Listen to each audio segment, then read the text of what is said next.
Hello viewers, let's see how to remove or disable Google Gemini AI overview search result feature from Google and how to enable the same once again in Chrome browser. Now you can see Google Chrome is open, and if I search for anything, so you can see AI overview and symbol is visible. So let's go and disable it for educational purpose. So let's open new tab and then simply click these three dots.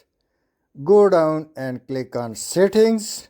Now click on search engine and click manage search engine and site search. Now go down and click on add in front of site search and now give it a name.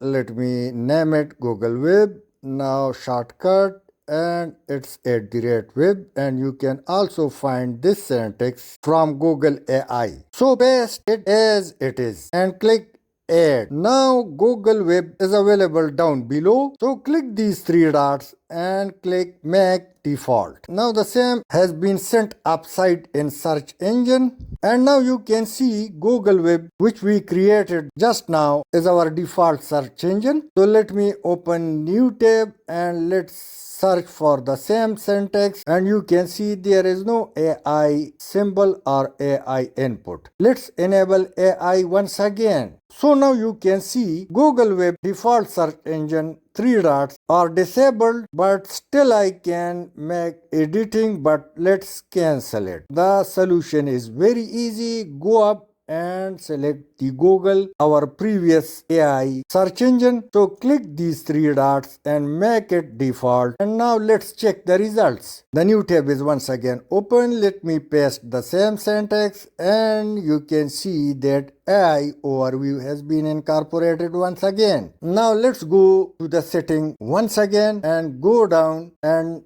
Google Web, which we just created for disabling AI, has been displayed. So it's three dots working. Click the three dots and click delete because this was only created for educational purpose. And after deleting, let's check once again. Let me once again paste the same text and our AI overview is working normally. Thanks for watching.